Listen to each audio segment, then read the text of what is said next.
యూట్యూబ్లో మంత్రాలు చూసో అవి ఉపాసనలు చేసో మైనస్ తెలుసుంటది, దాని ప్లస్ తెలుసుంటది. దాన్నే సిద్ధ అంటారు.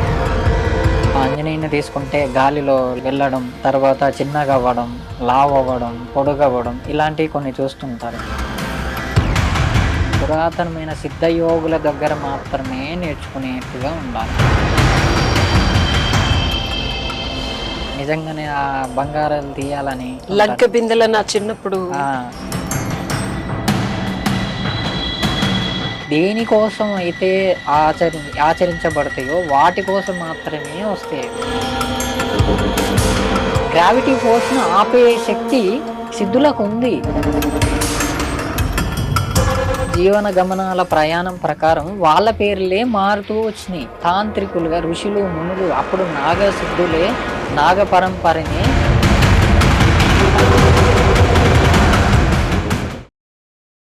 నమస్తే. ఏమో.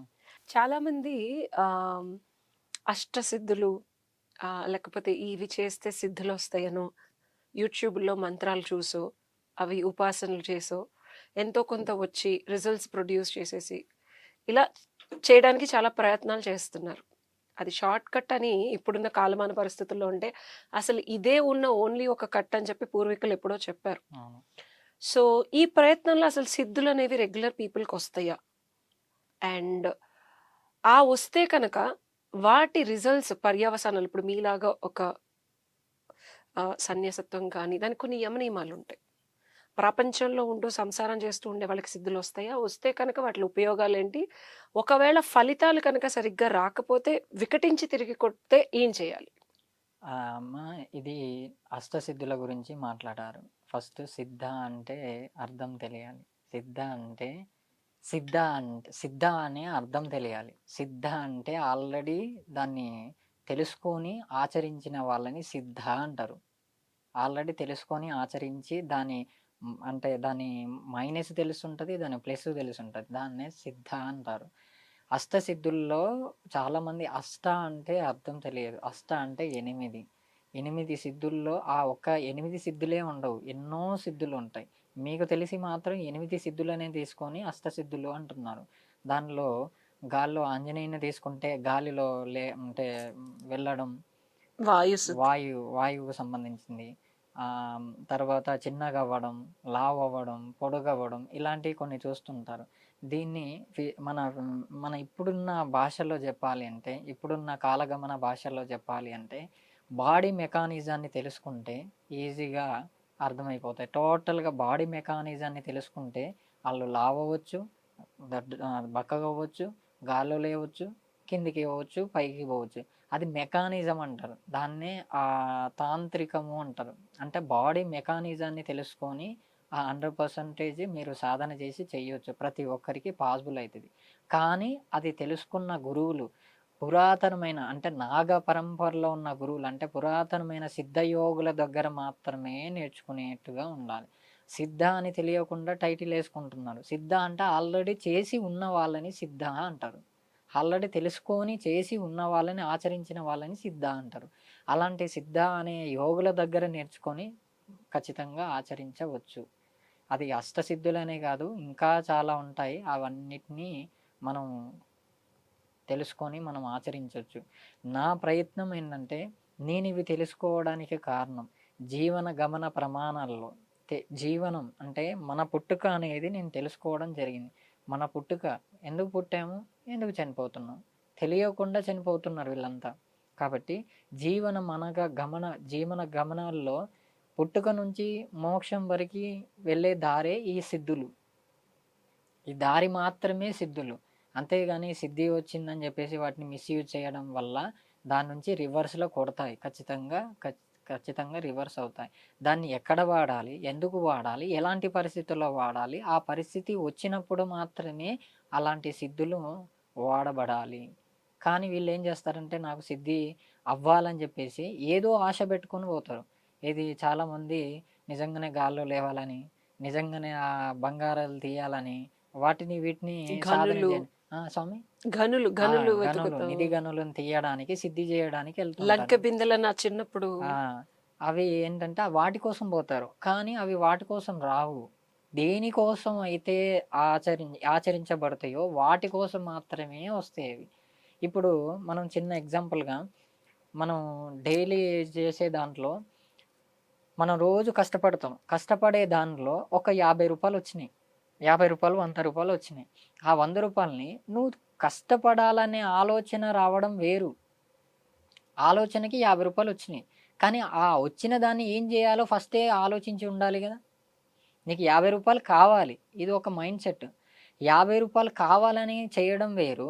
రూ. 50ను ఎలా వాడాలని ఫస్టే తెలుసుకొని రూ. 50 సంపాదించడం వేరు. అంటే ఇప్పుడున్న కలియుగంలో స్వామి ఎవరైనా 50 అంటే ఒక 50,000 కోసం ప్రయత్నం చేస్తే వచ్చిన తర్వాత ఎంజాయ్ చేయాలి. ఐహికాలను అది అనుభవించాలి. ఫస్టే అర్థం గావట్లేదు. ఫస్టే ప్లానింగ్ ఉండాలి. అంటే ఎంజాయ్‌మెంట్ అనేదే కదా స్వామి. ఇప్పుడున్న మనుషులకి మనం రెగ్యులర్ పీపుల్ గురించి మాట్లాడుకుంటే ఇల్లు కొనుక్కోవాలి, కారు కొనుక్కోవాలి, స్థిరాస్తులు కూడబెట్టుకోవాలి, డబ్బు కూడబెట్టుకోవాలి. వాళ్ళకెందుకు కలుగుతున్నాయి అలాంటి ఫీలింగ్స్ అంటే, ముందున్న వాళ్ళు అలాంటి యోగాన్ని అనుభవిస్తున్నారు కాబట్టి, వాళ్ళకలాంటి ఫీలింగ్సే కలుగుతున్నాయి. ఇప్పుడు నా ముందున్న గురువులు గాని, నా గురువులు గాని, వాళ్ళ పరంపర తీసినా, నా పరంపర వాళ్ళ పరంపర తీస్తే, వాళ్ళ యోగులు, మునులు, ఋషుల పరంపరే కనబడుతుంది. ఇలా ఆఖరిగా తీస్తే కాలభైరవుడి శాఖ నుంచి కనబడుతుంది.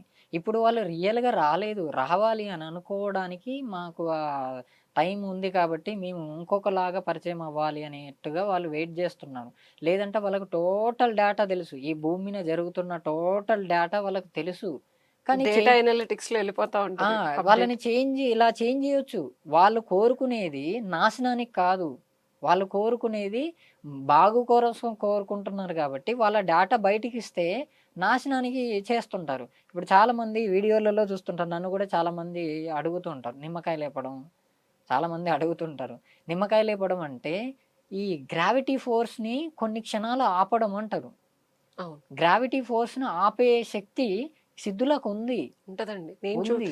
నేను ఇప్పుడు మనకి 'మహావతార్ బాబాజీ' పుస్తకంలో చూస్తే గాల్లో తేలే బాబాలు, గంధపు స్మెల్, ఆయన లైఫ్ హిస్టరీలో మొత్తం చూసుకుంటే, ఆయన జర్నీ, ఆయన ఎప్పుడైతే రైల్వే స్టేషన్‌కెళ్లారో, ఇలా ప్రతి దగ్గర మనకి మనుగడ అంటే సిద్ధులు, యోగులు, ఋషులు, మునులు ఇలా పరంపర చాలా మందికి తెలియని విషయం ఏంటంటే అయితే ఇప్పుడు ఋషులు, మునులు పరంపర అంటే వీళ్ళకి అర్థం గావట్లేదు. తెలియట్లేదు. ఇప్పుడు తాంత్రికులంటే అర్థమవుతుంది. ఆ! తాంత్రికులంటే అర్థమైంది. తాంత్రికులు అంటున్నారు. ఇప్పుడు వాళ్ళే జీవన గమనాల ప్రయాణం ప్రకారం వాళ్ళ పేర్లే మారుతూ వచ్చినియి. తాంత్రికులుగా ఋషులు, మునులు అప్పుడు నాగసిద్ధులే, నాగ పరంపరనే తర్వాత ఋషులే నాగసాధులైరు, నాగసాధువులే ఇప్పుడు తాంత్రికులుగా, కాపాలికులుగా తరతరాలుగా కాలగమనానం పోతున్న సమయంలో ఇలా మారుతూ వచ్చారు. పేరు మారుతుంది. కానీ పద్ధతి ఏం మారలేదు. పద్ధతి ఫస్ట్ నుంచి ఒకేలాగా ఉంది. కానీ ఆళ్ళు బయటికి చెప్పరు. ఎందుకు చెప్పరు? మన అనుకున్న వాళ్ళకే చెప్తారు గానీ, మన అనుకోని దాన్ని మిస్‌యూజ్ చేయకుండా ఉన్న వాళ్ళకే చెప్తారు గానీ, మిస్‌యూజ్ చేసే వాళ్ళకి చెప్పరు గదా! సో, సిద్ధులు ఏదో చిన్న చితకా ప్రయత్నాల వల్లో మీరు చెప్పినట్టు సరైన గురువు దగ్గర కాకుండా యూట్యూబ్‌లో చూసో సిద్ధులొచ్చేస్తున్నాయి. మీరిందాక ఆ సిద్ధిని ఉపయోగపడాల్సిన టైంలో, ఉపయోగించాల్సిన విధానంలో దేనికైతే మనం దాని ఔట్‌పుట్‌ని ఎలా వాడాలి? అంటే మనకు కావాల్సిన సుఖ సంతోషాలు లేకపోతే ఇలాంటివి కాకుండా దాన్ని ఒక సరైన మార్గంలో పెట్టడం వల్లే ఆ సిద్ధుంటుంది. లేకపోతే దానికి సరే, మీరడిగే క్వెషన్ నాకర్థమైంది. మధ్యలోనే నేను ఆన్సర్ చేస్తున్నాను ఏమనుకోకండి. లేదు చెప్పండి. చెప్పండి. ఇవ్వడము, తీసుకోవడం అనే సబ్జెక్ట్ తెలియకపోవడం వల్ల సమస్యలు. ఏ సమయంలో ఇవ్వాలి? ఏ సమయంలో తీసుకోవాలి? ఏ సమయంలో త్యాగం జేయాలి? ఏ సమయంలో యుద్ధం జేయాలని తెలుసుకోకపోవడం వల్ల సమస్యలు. ఎట్లా తెలుస్తది గురువుగారు? అదే సిద్ధులు యాక్చువల్లీ వీళ్ళని సిద్ధులు అనేవాళ్ళు. కానీ అప్పుడు కాలగమనాల ప్రకారం బుక్కులో రాసిళ్ళు సిద్ధులు. మరి వాళ్ళ వంశస్థులు సిద్ధులే. కానీ వాళ్ళ వాళ్ళున్నారు. కానీ వాళ్ళ పేర్లు మారుతూ ఉన్నాయి. కానీ వాళ్ళని గుర్తుపడతలేరెవరు. అది ఎట్లా అంటే నా క్వెషన్ ఏంటంటే ఓకే. నాకు కూడా ఏవో తెలుసో తెలియకో చిన్నప్పటి నుంచి వ్రతాలో, పూజలో, నోములో, లలిత సహస్రనామో చేయడం వల్ల ఎంతో కొంత కొంచెం నార్మల్ హ్యూమన్స్ కన్నా ఎంతో కొంత వస్తుంది. వచ్చినప్పుడు మీరు చెప్పింది చాలా కరెక్ట్. సాధన ప్రక్రియలో సరైన గురువు మీరు చెప్పినట్టు ఎక్కడి నుంచి మనం పరంపర ఏదో తెలీదు. వచ్చిన దాన్ని ధనార్జనకో, పేరుకో, రకరకాల విషయాల మీద వ్యామోహం అయ్యుండొచ్చు. అంటే మనసు ఇంకా క్లేశాలతో నిండి ఉండి మన సుఖం సంతోషానికి వెళుతుందది. అది కామన్. సో, సరైన గురువు లేనప్పుడు దాని మీదకే వెళ్తుంది. నిజంగా ఎప్పుడివ్వాలి? ఎవరికివ్వాలి? దానివల్ల ఏమవుతుంది? అపాత్ర దానం వల్ల నాకు చాలా చెడు జరిగింది. సో ఇది ఎలా తెలుసుకోవాలి? ఇప్పుడు మీకు ఒక ఫీలింగ్ వచ్చింది. ఏది ఇక్కడ నుంచి ఇంకొక ప్లేస్‌కి ప్రాంతానికి వెళ్ళాలని ఫీలింగ్ వచ్చింది. వెళ్ళాలనే ఫీలింగ్ రాగానే వెళ్ళిపోతారు. అక్కడ ప్రాపర్ ప్లానింగ్ లేకుండా వెళ్తారు. ఇక్కడ నుంచి తిరుపతి ఎళ్ళాలి. తిరుపతి ఎళ్ళాలి. తిరుపతికెళ్ళేటప్పటికి ప్రాపర్ ప్లానింగ్ యేసుకొని వెళ్ళాలి. ప్రాపర్ ప్లానింగ్ లేకుండా మీరు వెళ్ళాలనే ఫీలింగ్ కోసం వెళ్తే ఏమైతది? మధ్యలో ఎన్ని అడ్డంకులొస్తాయో ఫస్టు అనుభవం లేకుండా వెళ్తారు. అలా అనుభవించిన తర్వాత ఇగో ఈ సమయంలో ఈ ఈ ప్లేస్‌కెళ్ళాలంటే ఇగో ఇలా వెళ్ళాలి అనే ఒక ప్రాపర్ ప్లానింగ్ ఉంటది. అలా ప్రాపర్ ప్లానింగ్ యేసుకొని వెళ్ళి నీ ఫీలింగ్‌ని నువ్వు తీర్చుకొని మళ్ళీ వెనకకి రావడం. ఇదే జీవగమనం. ఇప్పుడు నీకెందుకు అది రాలేదు అనంటే ఇప్పుడు మీ డాటా ఎందుకు నీకు రావట్లేదు అనంటే మీరెన్నో పూజలు, ఎన్నో వ్రతాలు జేస్తున్నారు. కానీ మీరు మీ సోల్ స్పిరిచ్యువల్ అనేది మీ నాన్న థాట్‌లోకి వచ్చినప్పుడు అది మీ నాన్నకు కూడా తెలియదు. ఆ థాట్ ఎందుకొస్తుందో తెలియదు. అవును. ఆ థాట్ వచ్చేటప్పటికి ఆ థాట్‌ని ఎలా దాన్ని డిజైనింగ్ చేయాలో తెలిస్తే నీ జీవం గూడా అలానే డిజైన్ అవుతది. ఇది పురాతనమైన విద్య. మన నాగ పరంపరలో విద్య. మన నాగ గురువులున్నారు. ఇప్పటికీ ఉన్నారు మన నాగ గురువులు. అలా వాళ్ళు ప్రాపర్ ఒక అబ్బాయిని గాని, ఒక అమ్మాయిని గాని ప్రాపర్ 100 ఏండ్లు ఎలా బతకాలి అనే టోటల్ డాటా వాళ్ళ దగ్గరుంటది. బట్ మామూలు సామాన్యులు ఇప్పుడు మీరంటే మీకు ఆ పరంపర ఏదో దొరికింది. ఇప్పుడు రెగ్యులర్ పీపుల్ కూడా మా నాన్నగారు నాకు 13 ఏళ్ళు ఉన్నప్పుడే ఓ 'మహా అవతార్ బాబాజీ' పుస్తకం ఇచ్చి చదివిచ్చారు. సో పాత్‌లెస్ అంటే వాళ్ళకి తెలిసిందేదో పిల్లలకి చెప్తారు. ఇప్పుడు పిల్లలు తెలిసి తెలియని ఏజ్‌లో ఇప్పుడు నేను ఆ పాత్‌లోకెళ్ళాను. సో సరైన గురువు అనేవాళ్ళు దొరకరు. ఇప్పుడు మీ పరంపర వాళ్ళకి తెలుస్తది. వాళ్ళకి డిజైన్ చేస్తారు. మీరేదైనా తప్పు సిద్ధులు కాబట్టి ఏమేం ప్రాబ్లమ్స్ వస్తాయి ఇందాక మీరు చెప్పారు. డెస్టినేషన్‌కెళ్ళి తిరిగి రావటానికి పాసిబుల్‌గా ఎన్ని ప్రాబ్లమ్స్ వస్తాయో మీకొక క్లారిటీ ఉంటుంది. అర్హత ఉండే గురువులున్నారు కాబట్టి ప్రాబ్లమ్ వచ్చిన మిమ్మల్ని బయటకి తీసుకొస్తారు. మళ్ళీ జాగ్రత్తగా return to the beginning point వస్తారు. బట్ మేమలా స్ట్రక్ అయిపోతున్నాం గదా! ఎందుకు స్టక్ అయ్యారంటే ఇక్కడ ప్రాపర్ గురువులు ఎందుకు మిస్ అయ్యారంటే ఇక్కడ యుద్ధము, త్యాగము శివయ్య శాఖ నుంచి తీస్తే శివుడి నాగ పరంపర శివుడి పరంపర నుంచి వచ్చింది. శివుడికి 2 గుణాలుంటాయి. ఒకటి త్యాగం చేయడం, ఒకటి యుద్ధం చేయడం. ఏ సమయంలో త్యాగం చేయాలి, ఏ సమయంలో యుద్ధం చేయాలని తెలుసుకున్నవాడే నిజమైన శివుడి తత్వంలో ఉన్నవారు.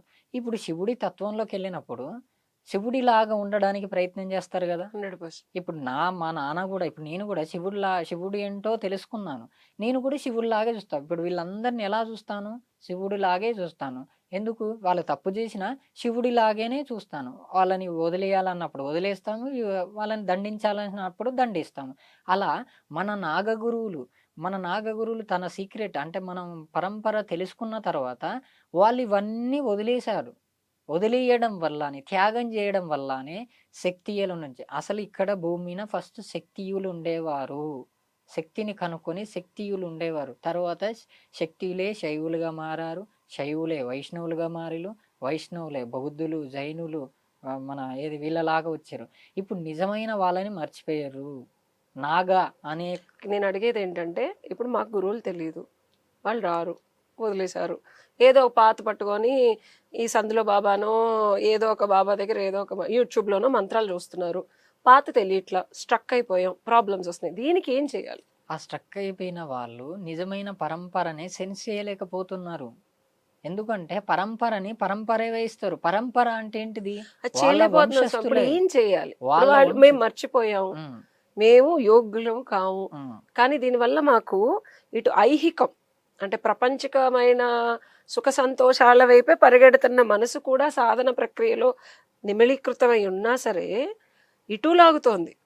మళ్ళీ ఇటున్నప్పుడు అటు లాగుతోంది. ఏం చేయాలి? ఇట్స్ సింపుల్ కొన్ని question. I need an answer. కొన్ని స్టేజెస్ ఉంటాయి.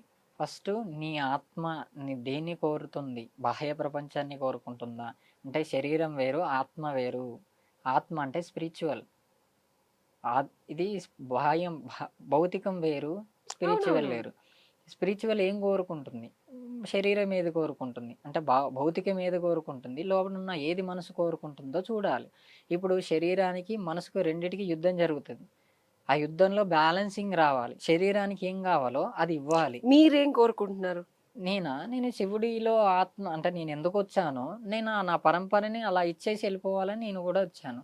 సో ఇప్పుడు చాలామంది సిద్ధులు ఉన్నారు. వాళ్ళకి సిద్ధులొస్తాయి. చాలామంది జనాల సమస్యలు తీర్చడానికి వచ్చిన ఆ సిద్ధిని కానీ, లేకపోతే దానివల్ల వచ్చే ఉపయోగాలు కానీ జనాలకు ఉపయోగిస్తున్నారు.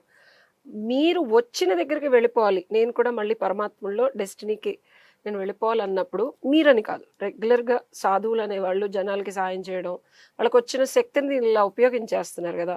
దానివల్ల ఉపయోగం ఏముంది? దానికిను ఇప్పుడు జాతకాలు కూడా వాళ్ళు చెప్పి వాళ్ళు డబ్బులు తీసుకొని చేస్తున్నారు. ఉమ్. సాధువులు డబ్బులు తీసుకోకుండా చేస్తున్నారు. బట్ డెస్టినేషన్ మీరు సాధన చేసేదంతా సిద్ధి పొందడానికి, సమాధి స్థితికెళ్ళడానికి, భగవంతుడి దగ్గరికెళ్ళటానికి అన్నప్పుడు, ఆ సాధన వల్ల వచ్చిన సారాంశం గాని, దానివల్ల వచ్చే మెరకిల్స్ గాని సామాన్యులకి ఎందుకిస్తున్నారు? సామాన్యులకు ఎందుకు అంటే అది వాళ్ళు తప్పిపోతుంటారు.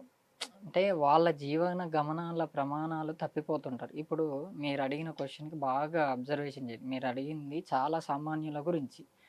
వాళ్ళకున్న గుణాలేంటి? పిక్క తినడం. ఇప్పుడు ఇదే సిటీలో బంజారా హిల్స్‌లో ఉన్న ఒక హై హై వ్యక్తి నార్మల్ ఒక విలేజ్‌కొచ్చి అదే బంగ్లా కట్టుకోమని చెప్పు. ఉండగలుగుతాడా? ఉండలేరు. అక్కడున్న జనాలు ఏం చేస్తారో తెలుసా? పిక్క తింటారు.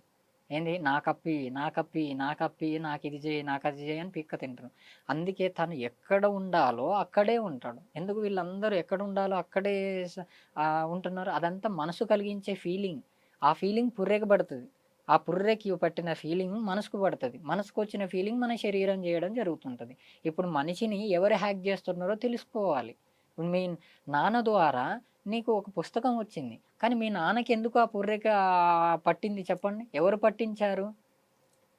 నీకన్నా ఇప్పుడు నిన్ను గైడ్ చేసింది ఎవరు? మా నాన్న. నాన్నగారు, మరి అమ్మగారు. నాన్నని గైడ్ చేసేది ఎవరు? అదే ఎక్కడి నుంచి వస్తున్నాయి ఇవి? ఆ! ఆధ్యాత్మిక అన్నారు. స్పిరిచువాలిటీ నిన్ను గైడ్ జేయడానికి తన పుర్రెని బట్టి నీ కార్యనిర్వహణని నీ కార్యాన్ని అంటే నీ కర్మని డిసైడ్ జేసి పెడుతుంది. ఎవరు? Spiritual, universe. యూనివర్సల్. సో, ఆలోచనలు కూడా ఫీడ్ అవుతున్నాయి ఎక్కడి నుంచో. ఎక్కడి నుంచో ఫీల్ అవుతున్నాయి. అదే అంటున్నాను గదా! వీళ్ళ మొన్నటిదాకా అఘోరి గురించి బాగా కొట్లాడిర్రు. అసలు నాకు తెలిసయితే మా గురువులు మేమైతే నవ్వుకున్నాం. ఆబ్వియస్లీ నేను ఎందుకు? అసలు దాని గురించి వీడియో కూడా చేయలేదు నేను. ఎందుకు అంటే అతన్ని పట్టింది ఒక ఎనర్జీ.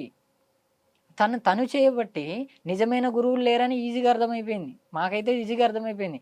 తను నిజమైన గురువులుంటే తనని కంట్రోల్ చేసి తన హోల్డ్ దగ్గరున్న చేసేవాళ్ళు. తనని హోల్డ్ చేసేవారు. అంత డ్యామేజ్ అవును, అవును. అసల చేయనివ్వకపోరు. అవును. అది ఒక కిన్నెర జాతికి సంబంధించిన ఒక ఎనర్జీ. అవును. జాతులుంటాయి. కొన్ని తెలుసు. జాతులుంటాయి. భూత, బేత, కిన్నె పిశాచ జాతులుంటాయి. కిన్నెరలు, కింపురుషులు. ఆ! గాంధర్వులు ఇలాంటి జాతులుంటాయి. ఈ జాతులే మనుషులను పడుతున్నాయి. ఇప్పుడు అంతెందుకు ఇప్పుడు కూడా వాక్ బోర్డ్ అని చెప్పేసి ఏదో మాట్లాడుతున్నారు. మరి వాళ్ళని వీళ్ళని పిక్క తినేది ఎవరు చెప్పండి? ఆ ముస్లిమోళ్ళు వీళ్ళని పడతలేరా? ఎనక చచ్చిపోయినోళ్ళంతా వీళ్ళని పడుతున్నారా? వాళ్ళు ఎక్కడికి పోతున్నారు? చనిపోయి ఏడికి పోతున్నారు చెప్పండి? చనిపోయి ఎక్కడికి పోరు. మళ్ళీ ఇక్కడే ఉంటారు. గాల్లోనే ఉంటారు. అవి మళ్ళీ బట్టి వాళ్ళ కార్యనిర్వహణ మళ్ళీ కంప్లీట్ చేసుకోవడానికి ప్రయత్నం చేస్తారు. ఇప్పుడు నేను మీ డెస్టినీ చెప్తాను. చెప్పండి. మీరు తిరుపతికెళ్ళాలనుకుంటున్నారు. తిరుపతికి ఒకసారి వెళ్ళేసొచ్చారు. సాటిస్ఫాక్షన్ అవ్వలేదు. మిస్ అయినారు. మళ్ళీ వెళ్ళేసొస్తారా లేదా? డెఫినెట్‌గా. మళ్ళీ వెళ్ళేసొస్తారు. అంతే ఇది గూడా అంతే. ఈ శరీరాన్ని వదిలేసిన ఒక శక్తి, ఒక ఎనర్జీ, సోల్ ఇక్కడే తిరుగుతది. ఆ సిద్ధులు ఏం చేస్తారంటే, ఆ సోల్‌ని ప్రాక్టికల్‌గా దాన్ని గైడ్ జేయడానికి ఆ సోల్‌ని తీసేసి తల్లిదండ్రులకి ఇచ్చే వాళ్ళకి ఎవరు? ఆ తల్లిదండ్రులకి చెప్తారు. ఇగో ఇలాంటోళ్ళు పుడతారు. ఇది జాగ్రత్త అని. మీరు సినిమాలలో గూడా హ్మ్. చూసుంటారు. హ్మ్. హ్మ్. ఇలాంటోళ్ళు పుడతారు జాగ్రత్త అలాంటి అని యాటిట్యూడ్ ఫస్ట్ ఉన్న పిల్లలు ఫస్ట్ పుడతారు. హింట్ ఇస్తారు. ఎందుకు హింట్ ఇస్తారంటే వీళ్ళు చేస్తారు. డైరెక్ట్ ఆ ఎనర్జీని తీసుకొచ్చి గజిబిజి ఎనర్జీని తీసుకొచ్చి ఇందులో ఈ ఊంబులోకి ఈ ప్రవేశపెడతారు. ఇంజెక్షన్ ఇస్తారు. ఆ! ఇంజెక్ట్ చేస్తారు. అప్పుడు ఆ కడుపులో బీజం పుట్టేసి ఆళ్ళు అలాంటి కార్యనిర్వహణే కంప్లీట్ జేస్తారు. ఇక్కడ తల్లిదండ్రులు ఇంపార్టెంట్ కాదిక్కడ. ఎవరినైనా చూజ్ జేసుకోవచ్చు. తల్లిదండ్రులు ఇంపార్టెంట్ కాదు. ఇక్కడ సోల్‌కున్న ఫీలింగ్ ఇంపార్టెంట్. ఆ సోలు గాలి ద్వారా అవ్వచ్చు, చూపు ద్వారా అవ్వచ్చు, ఏ సెన్స్ ద్వారా అయినా యాక్టివేషన్ అవ్వచ్చు. అందుకే శ్మశానానికి బోయి గాలి పీల్చుకున్నా గూడా ఆళ్ళు పడతారు. అందుకే అటు వెళ్ళొద్దంటారు. ఆడపిల్లల్ని అస్సలు వెళ్ళొద్దంటారు. శ్మశానంలో అర్ధరాత్రులు చూసినా తిరగొద్దని. పడతది. విన్నా అవునా? పడతారు. ఎందుకు? ఆ నిమ్మకాయ తిప్పేసి నిమ్మకాయ తిప్పేసి ఆడ పెట్టేసి, ఆ నిమ్మకాయకున్న ఎనర్జీ నీకు పట్టదని చాలా మంది అంటుంటారు. కానీ అది అందులో ఒక ఎనర్జీ, సోల్ ఉంటాదిది. అందుకే ఒక మనిషి రకరకాలుగా బిహేవ్ చేస్తుంటారు. ఎందుకు? ఇప్పుడు ఆ ఘోర ఎందుకు బిహేవ్ చేసిండు? పిచ్చి పిచ్చిగా బిహేవ్ చేసిండు. ఎందుకు ఆ పిల్ల చేసిండు? కోసం. ఎందుకు చేసిండు? ఆ అబ్బాయి గతం మొత్తం భూతం అంటారు. భూతగణాలు అంటారు. శివుడిని భూతగణాలు శివుడి పక్కన భూతగణాలు ఉంటాయి. భూతగణాల్ని వర్తమానంలోకి తీసుకొస్తాడు శివయ్య. భూతాలు ఏం చేయవు ఆయనని. ఎందుకు ఏం చేయవు? భూతాన్ని కంట్రోల్ చేసే సిస్టమ్ ఆయన శక్తి దగ్గర ఆయన దగ్గర ఉంది. ఉంటుంది. కాబట్టి ఆయనలాగా మేము ఉండాలి అనుకుంటున్నాం. భూతం అంటే ఏంటి? గతము. నా గతం నేను ఏది మిస్ అయ్యానో అది వెతుక్కుంటున్నా నేను. ప్రస్తుతం తీసుకొని వెతుక్కుంటున్నా. నా సోల్‌ని నేను ఎక్కడికి తీసుకెళ్లాలో అక్కడికి తీసుకెళ్తున్నా. తప్పిపోయిన నేను తెలుసుకొని మళ్ళీ ప్రయత్నం చేస్తున్నా. ఇక్కడ ఎవరు తెలుసుకోవట్లేదు. తెలుసుకున్న దాన్నే నిజం అనుకుంటున్నారు. సో ఇప్పుడు ఇట్లా రకరకాల సైకలాజికల్ ప్రాబ్లమ్స్ అని చెప్పుకునే ఈ సైన్స్ సైకలాజికల్ డాక్టర్‌కి పట్టేది కూడా ఒక ఎనర్జీయే. అందుకే ఆపేస్తుంది. తన కోసం తను చేసుకోవాలి గానీ, ఇతరుల కోసం చేయకూడదు. విద్య అనేది అక్కడే ద మోస్ట్ ఇంపార్టెంట్ విద్య అది. ఇందాక నేను అడిగిన క్వశ్చన్ తన కోసం తాను మాత్రమే చేసుకోవాలి. ఇప్పుడు సైకలాజికల్ డాక్టర్లు ఉన్నారు. ఆళ్ళ వైద్యం చేయాలనుకుంటారు. మరి వాళ్ళకి వైద్యానికి 100% ఎందుకవుతది? తన ధర్మమే తనకు తెలియదు. ఇంకోడికి వైద్యం చేయడం ఎలా? సో నాకు క్వశ్చన్ ఏంటంటే ఇప్పుడు రకరకాల ఫ్రీక్వెన్సీస్ వల్ల మన బుర్రలో ఆలోచనలు మార్చబడుతున్నాయి, ఇవ్వబడుతున్నాయి, కూర్చబడుతున్నాయి, చేర్చబడుతున్నాయి. సో మన ఆలోచనని ఇన్ఫ్లుయెన్స్ కూడా చేస్తున్నాయి. చేయొచ్చు. మన భౌతిక శరీరంలో మనం తీసుకునే యాక్షన్స్ కూడా మారుస్తున్నాయి. మారుస్తున్నాయి.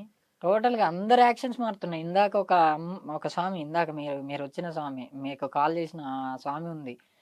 ఆ అమ్మాయి మీకు కాల్ చేశారట. మీకు కాల్ చేస్తే కలవలేదు. కలవకపోతే వెంటనే ఆమె ఏం చేసింది? ప్లాన్ మొత్తం చేంజ్ చేసేసింది. ఇంకొక యాంకర్‌ని తీసుకొచ్చింది.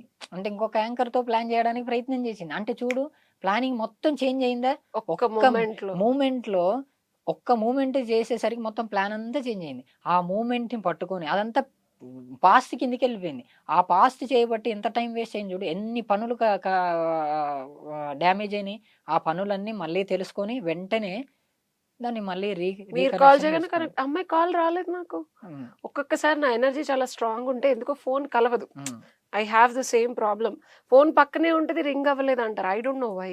అలా సింపుల్‌గా ఈడ జన్నీ మిస్ మ్యాచింగ్ అవుతుంటాయి. ఎందుకు మిస్ మ్యాచింగ్ అవుతుంటాయి అంటే, మాయ. ఒకరి కోసం ఇంకొకరిని ప్లానింగ్ చేసి పెడుతుంటాయి. అలాంటి విద్యలు తెలుసుకున్న మన గురువులు నిజంగా ఆ ఎనర్జీని తీసుకొని వేరే బాడీకి ఎక్కిస్తున్నారు గదా! కాదు గురుగారు. ఇప్పుడు మనకి తెలియకుండా అయితే అమ్మో! ఇలా ఈ ఈ జరుగుతున్నాయి. ఈ ఇప్పుడు ఈ నిన్ను నడిపేది గూడా నీకు సంబంధించింది ఒక సోల్. అది ప్లాన్ చేస్తేనే మీరిక్కడికొచ్చి కూర్చున్నారు. అవును. మరి లేకపోతే ఇవి మనం ప్లాన్ చేసుకునేటివి గావు ఇవన్నీ.